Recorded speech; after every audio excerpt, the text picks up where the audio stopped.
Que le Saint-Esprit vienne ce matin. Que ton Saint-Esprit vienne et prenne le contrôle. Chaque situation qui trouble mes pensées, nos soucis, nos fardeaux, mes soucis, mes fardeaux, à ses pieds, nous les déposons ce matin. je dépose Jésus, Jésus,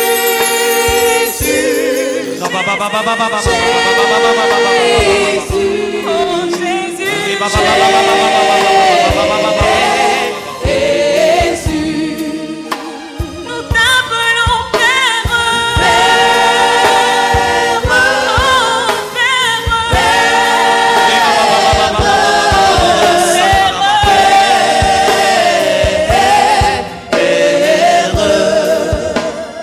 descends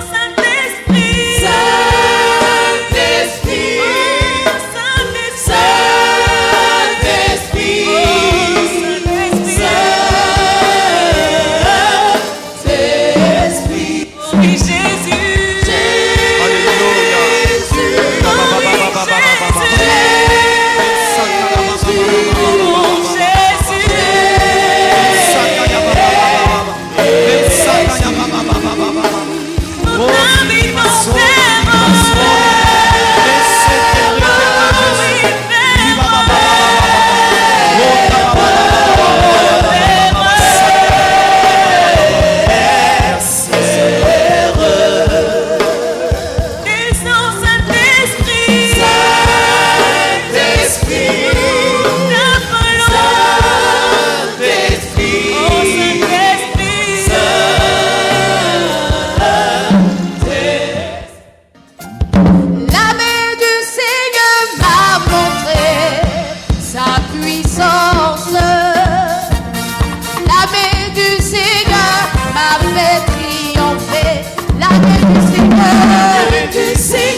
proclamer les œuvres du Seigneur.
cacher en Je ne Jésus. mourrai point la seconde Je ne mort. mourrai point la Car seconde ma vie est mort. cachée en Ma vie Jésus. est cachée en Je ne Jésus. mourrai point la Je seconde ne mort.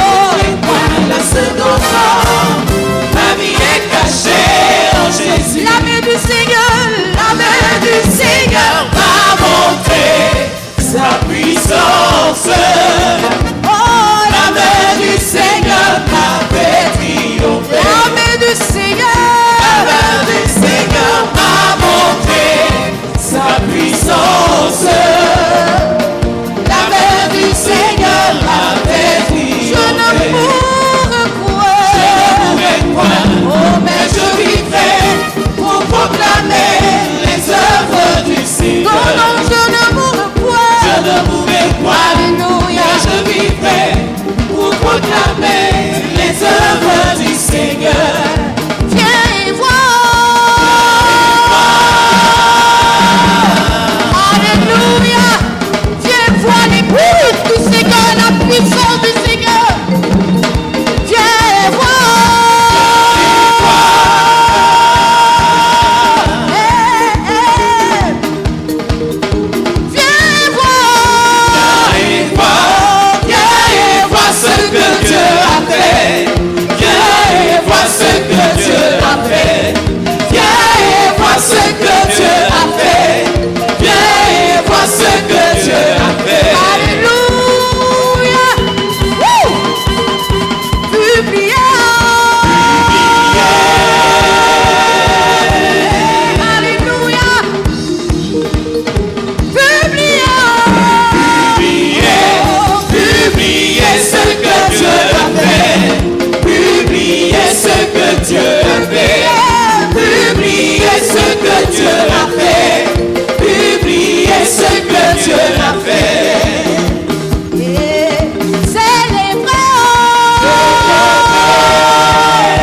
Alléluia. Alléluia. Célébrez ce que Dieu a fait. Célébrez ce que Dieu a fait. Célébrez ce que Dieu a fait. Célébrez ce que Dieu a fait. Alléluia. Alléluia. Est-ce qu'on peut pousser des cris de joie? Alléluia, tu vois les joies. Oh, viens et vois les merveilles de notre Dieu. Alléluia. Viens et vois.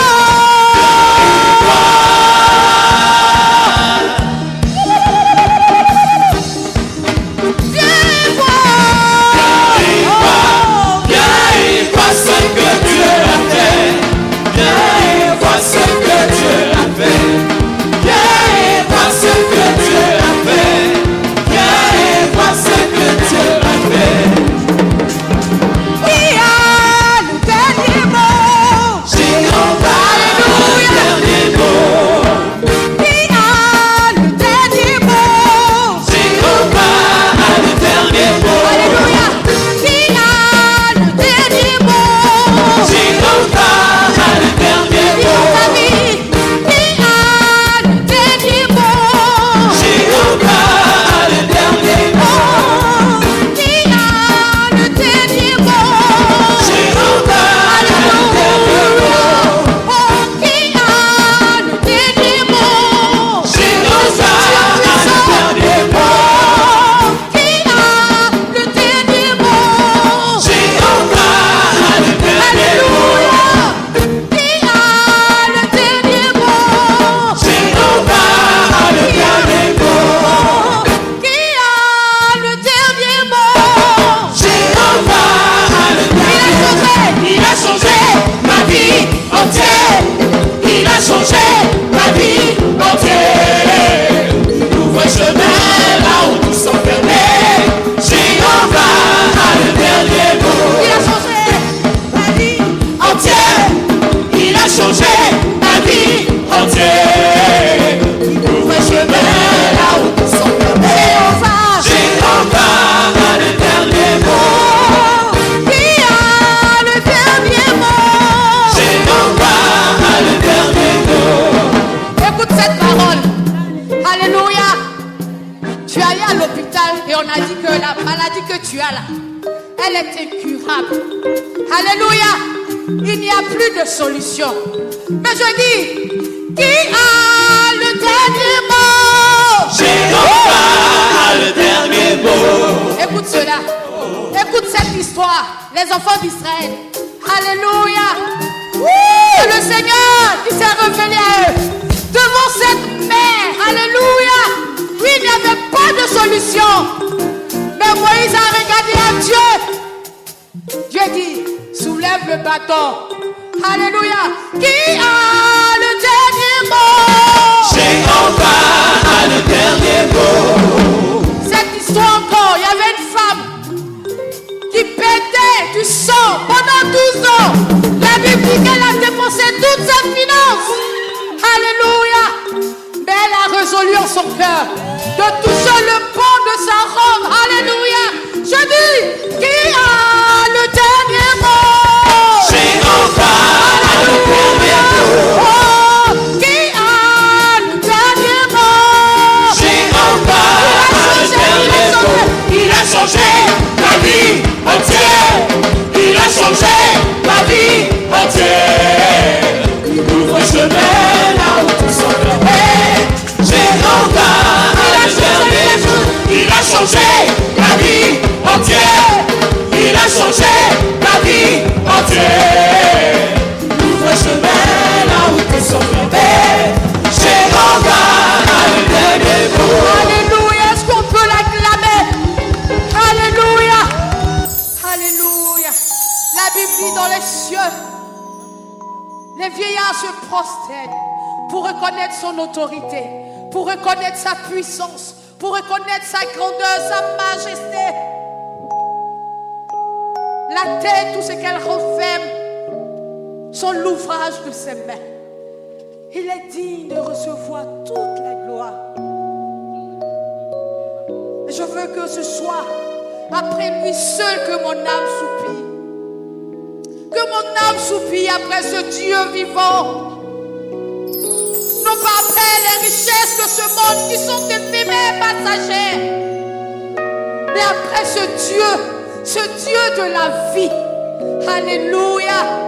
Qui s'est parlé à nos cœurs, qui s'est rempli nos cœurs de sa vie, de sa paix, de sa joie. Seigneur, c'est après toi seul que nos âmes doivent soupirer. Alléluia. Alléluia. Alléluia. Mon âme soupire après toi. Oh, mon âme soupire. Élève la voix. Alléluia. Près de toi et Mon esprit en moi te cherche. en moi.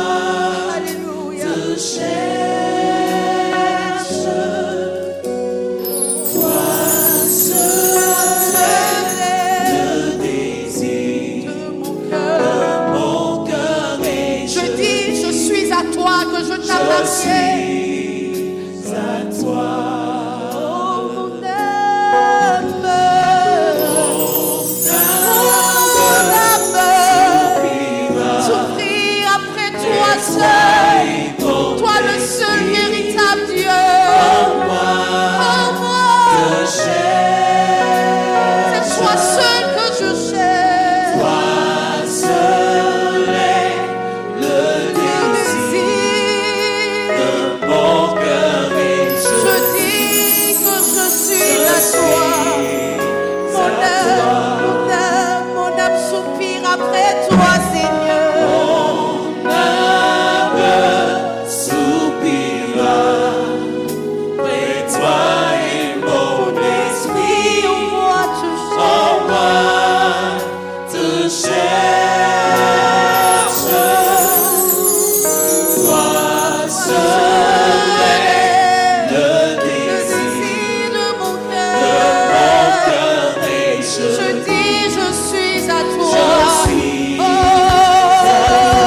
Bien-aimés frères et sœurs dans le Seigneur, je vous salue au nom de Jésus. Je vous souhaite beaucoup de courage dans cette épreuve, je dirais épreuve douloureuse que nous connaissons tous. Épreuve qui s'ajoute aux épreuves que vous et moi, nous connaissons déjà. Ce matin, je voudrais partager avec vous un message que j'ai tiré du livre de Matthieu au chapitre 6 et nous lirons le verset 24. Il dit ceci: nul ne peut servir deux maîtres, ou il haïra l'un et aimera l'autre, ou il méprisera l'un et s'attachera à l'autre. Vous ne pouvez servir Dieu et maman.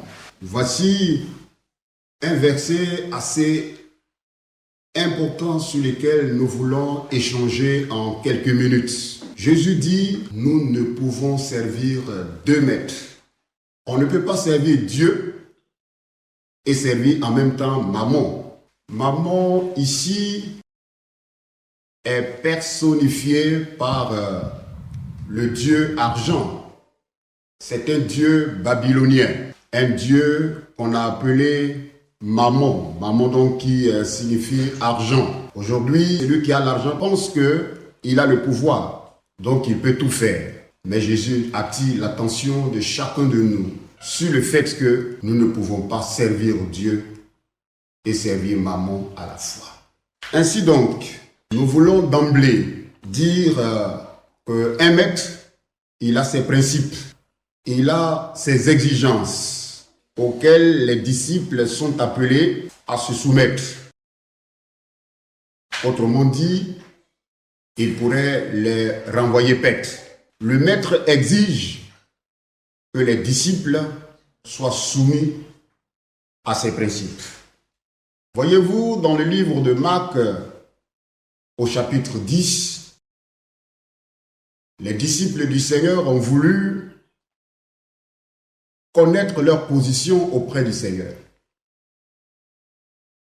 Et Jacques et Jean se sont même approchés du Seigneur pour lui demander la première place auprès de lui dans le royaume. Et Jésus lui dit, cette place, elle est réservée à ceux à qui le Père a destiné depuis la fondation même du monde. C'est pourquoi il attire leur attention en leur disant, de la même manière que les gens de ce monde exercent leur pouvoir, il ne souhaiterait pas que ceux qui sont avec lui puissent avoir la même attitude. Il dit donc, si vous voulez être grand,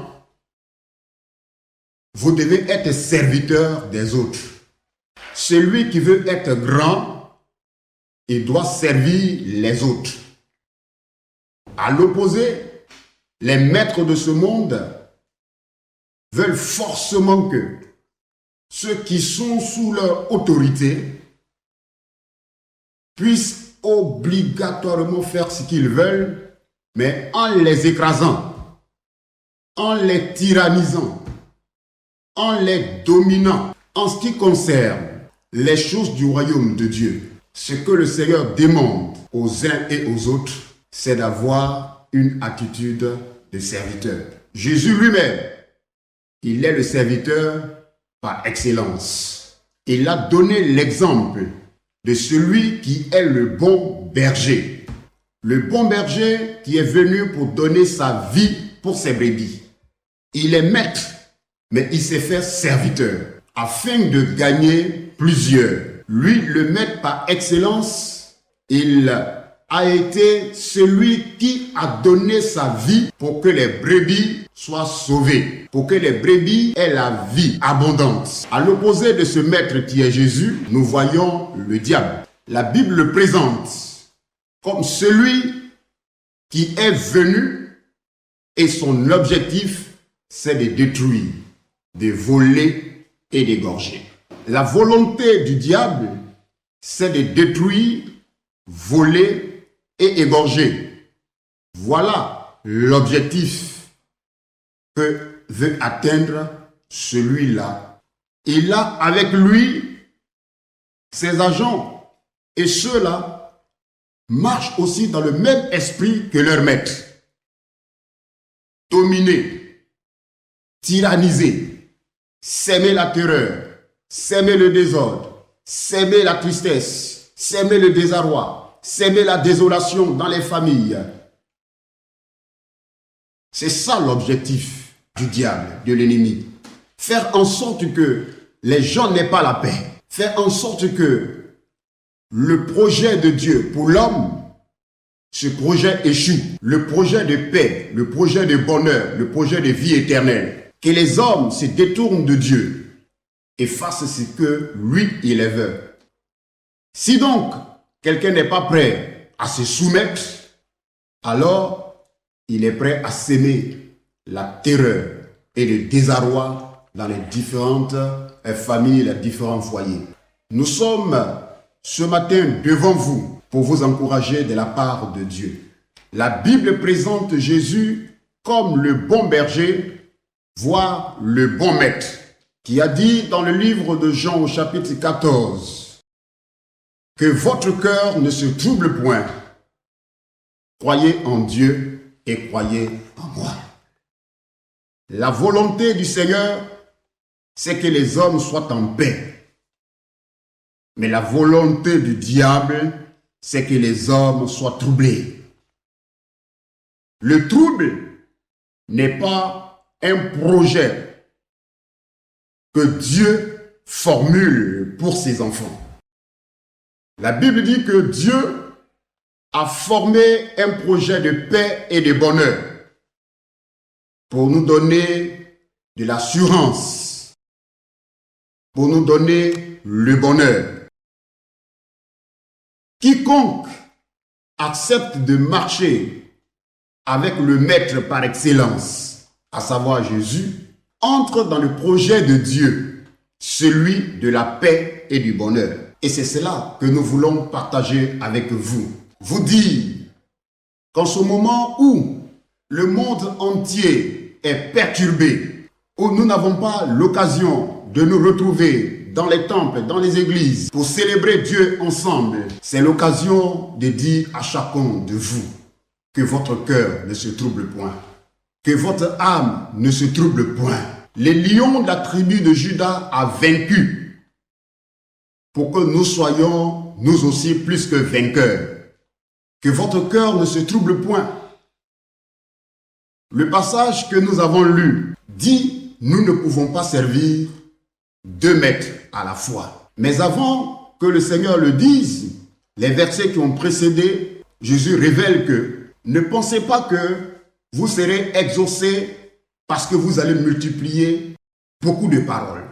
Même celui qui sait dire 2 ou 3 paroles devant Dieu, mais qui accompagne sa prière par la foi, peut recevoir de la part de Dieu exaucement. Ce n'est donc pas par la multiplication de nos paroles que nous sommes exaucés. C'est pourquoi, dans ta chambre, dans ta maison, seul, même si tu ne sais pas faire des prières kilométriques, les quelques paroles que tu vas adresser à Dieu dans la foi, sache que le Seigneur t'entend et qu'il peut t'exaucer si tu lui fais confiance. Le monde est perturbé face à cette pandémie que l'on appelle Covid-19. Il y a eu des moments troubles dans les temps passés. Des frères et des sœurs se sont mobilisés dans la prière. Dieu est intervenu. C'est pour cela que le livre de Chroniques, 2 Chroniques, chapitre 7, verset 14, dit que si mon peuple sur lequel mon nom est invoqué s'humilie et prie et se détourne de ses mauvaises voies, l'Éternel guérira le pays. Pour qu'il y ait guérison, il faut qu'il y ait maladie. Le peuple peut connaître des moments de trouble. Le peuple peut connaître des moments de crise même. Le peuple peut connaître des moments de véritable pandémie. Mais Dieu prévoit que si son peuple sur lesquels son nom est invoqué, prie et se met à le supplier, il guérira le pays. Nous avons donc dans nos mains les armes de Dieu pour changer les choses en notre faveur. Ne nous laissons pas aller et gagner par la peur. Job a dit dans son chapitre 3 et le verset 25, « Ce que je crains, c'est ce qui m'arrive. Ce que je redoute, c'est ce qui m'atteint. N'ayez pas peur. Ne vous laissez pas aller ou gagner par la peur. C'est lui qui a vaincu la mort et qui tient les clés du séjour des morts et de la mort entre ses mains. Il est de notre côté. C'est pourquoi il faut lui faire confiance. Il faut le supplier. Il faut l'invoquer. Et ses oreilles ne sont pas sourdes pour entendre nos supplications. À deux ou à trois, dans notre maison, nous pouvons donc crier à l'Éternel. Et cette situation, elle peut passer. Moi qui vous parle, j'ai traversé un moment difficile l'année dernière. Ma fille a été gravement atteinte et nous nous sommes retrouvés au CHU de Yopougon. Là-bas, ça a été difficile, il n'avait pas la capacité de pouvoir la traiter. Elle s'est retrouvée après au CHU de Cocody. Nous y avons passé 2 mois. C'était difficile. Ma fille, elle était déjà partie. Il n'y avait plus d'espoir. Humainement parlant, c'était impossible de la ramener à la vie. Mais des prières sont montées vers Dieu pour invoquer la grâce de Dieu sur elle. De partout, les prières sont montées. Aujourd'hui, ma fille, elle est sortie de l'hôpital. Elle est rétablie. La grâce de Dieu s'est manifestée. La mort l'avait gagnée. La mort était là. Quand on est sorti de CHU et que nous sommes rentrés à la maison, sa peau a connu une mue. Toute la peau ancienne est partie. Elle venait de connaître une résurrection. C'est pour dire qu'avec Dieu, tout est possible. Bien-aimés frères et sœurs, ne balançons ni à gauche ni à droite. Nous avons fait le bon choix. Le choix d'avoir Jésus comme Seigneur et Sauveur. Il est celui qui tient l'univers entre ses mains. Et s'il nous a dit de ne pas servir 2 maîtres, il sait pourquoi. Le projet de l'ennemi, du diable et de ce maître de ce monde, c'est de détruire, de voler votre paix, de détruire et d'égorger ceux qui ne veulent pas se soumettre à lui. Mais avec le Seigneur, nous sommes protégés, nous sommes en sécurité. Le prince de ce monde, le diable peut se lever, mais le lion de la tribu de Juda, lui aussi de son côté, il s'élèvera, car la Bible déclare qu'il a paru afin de détruire les œuvres du diable. Ces œuvres que nous voyons sont les œuvres de l'ennemi, le diable. Mais Jésus se lève pour libérer ses enfants de l'oppression de l'ennemi. Prenons donc courage. Respectons les consignes qui nous ont été données. Faisons en sorte que ce ne soit pas nous que les gens indexent, parce qu'on ne veut pas respecter les directives sanitaires.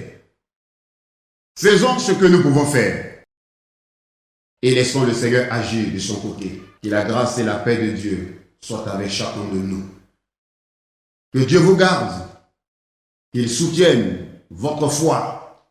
Même si elle est petite comme un grain de sénévé, elle pourra déplacer les montagnes selon les promesses que le Seigneur nous a faites. Que la grâce de Dieu soit dans votre maison, dans vos activités, où que vous soyez, recevez la paix de Dieu et que le Christ vous bénisse. Toi seul est le Tu es le